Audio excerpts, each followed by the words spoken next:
오늘은 3월 28일 마태복음 26장 36절부터 46절까지입니다. 이제 겟세마네 동산으로 올라가신 예수님께서는 베드로, 야고보, 요한과 함께 기도의 장소로 오르십니다. 그리고 제자들에게 부탁을 하죠.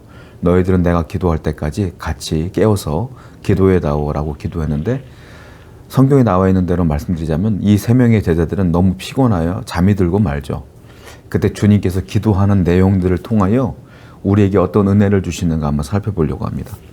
말씀 볼게요. 이에 예수께서 제자들과 함께 겟세마네라 하는 곳에 이르러 제자들에게 이르시되 내가 저기 가서 기도할 동안에 너희는 여기 앉아 있으라 하시고, 베드로와 세베대의 두 아들을 데리고 가실새 고민하고 슬퍼하사 이에 말씀하시되 내 마음이 매우 고민하여 죽게 되었으니 너희는 여기 머물러 나와 함께 깨어 있으라 하시고, 예수님께서는 기도하러 올라가시는데 예수님의 심정이 어떤 마음이었는가가 성경에 기록되어 있어요.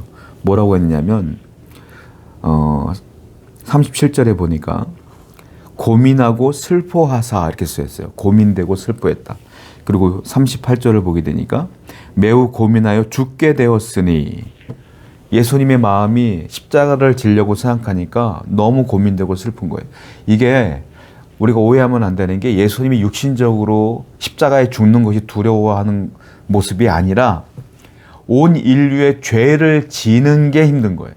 왜? 예수님은 죄가 없으셔요. 죄가 하나도 없는 분이에요. 예수님은 죄와 관계가 전혀 없는 분이에요. 하나님은 이만큼 해줘도 용납 안 하시는 분이에요. 그랬던 주님께서 온 인류가 지은 모든 죄, 시커먼 죄덩어리를 그분이 스스로 지어야 된다고 생각하니까 그것이 끔찍한 거예요. 그러나 이 모든 사람들을 사랑하는 마음으로 그들을 구원하기 위해서는 그 방법뿐이 없으니까, 그래서 기도하면서 마음의 준비를 하려고 하는 거예요. 이게 단순히 죽기 싫어서가 아니라 그 더러운 죄를 짊어지는 것이 예수님에게는 너무 힘든 것이다 라는 거예요. 여러분, 인생을 살다 보면 우리도 동일한 경험을 할 때가 많아요.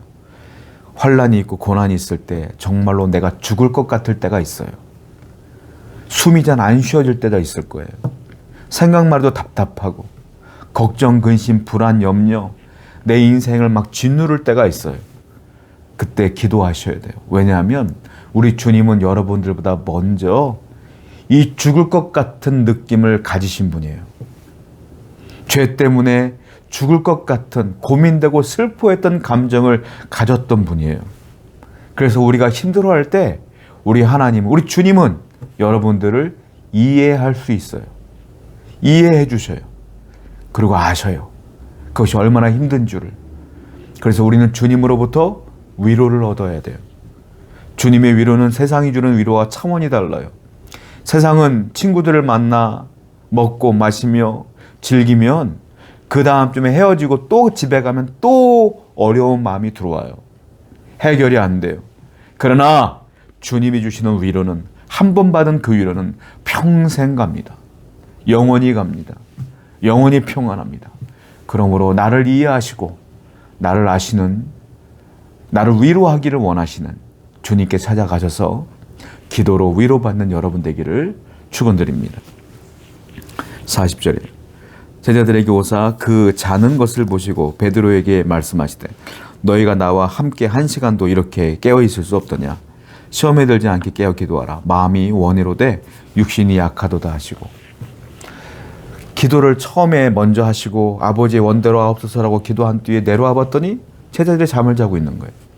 베드로를 깨워서 얘기합니다. 한 번도 1시간도 나하고 깨워서 기도할 수 없느냐. 마음은 원인데 육신이 약하는구나. 너희가 기도해야 될 이유를 내가 설명해 줄게. 시험에 들지 않도록 기도해야 돼 라고 말씀하시는 걸 보게 돼요. 여러분, 우리가 신앙생활 할 때 시험에 들죠. 시험에 든다는 건 뭐냐면 믿음이 흔들린다는 겁니다. 악한 마귀에 의해서, 또한 내 주위 사람들에 의해서 믿음이 흔들려 버리는 거예요. 믿음이 흔들리지 않는 유일한 방법은 뭡니까? 깨어서 기도하는 거예요. 깨어 기도한다는 건 뭐냐면 매일매일 습관적으로 말씀 묵상과 기도 생활을 쉬지 않는 겁니다. 성도 여러분, 매일매일 기도하세요. 매일매일 성경 읽으세요. 그래야 내가 깨어 기도함으로 신앙이 요동치 않는 겁니다. 주님께서는 오늘도 여러분들의 신앙이 견고해지길 원하셔요. 내가 할 수 있는 유일한 길은 말씀 생활과 기도 생활뿐이 없어요. 오늘도 개인 경건 생활을 통하여 여러분들의 신앙을 유지하고 견고히 다지는 여러분 되기를 축원드립니다.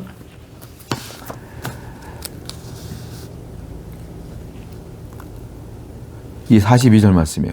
다시 두 번째 나아가 기도하여 이르시되 내 아버지여 만일 내가 마시지 않고는 이 잔이 내게서 지나갈 수 없거든 아버지의 원대로 되기를 원하나이다. 자, 처음에 기도할 때도 이렇게 기도했고요. 예수님은 두 번째 기도할 때도 똑같이 기도했어요. 그리고 마지막 세 번째까지도 기도하시고 세 번의 기도를 똑같이 하신 뒤에 내려가시는 거예요. 아버지의 원대로 되기를 원합니다. 이게 무슨 말이에요? 나는 이 죄를 짊어지긴 게 부담스럽고 슬퍼요. 괴로워요. 그러나 인류를 구원하기 위해서 주님께서 하나님께서 이것을 내게 명하신다면 아버지의 뜻이 그러하다면 내가 이 죄를 짊어지겠습니다. 이 기도를 세 번이나 똑같이 하시고 마음의 확신을 갖고 이제 됐다 내려가자라고 말하는 거예요. 자, 예수님이 기도를 했어요. 세 번이나.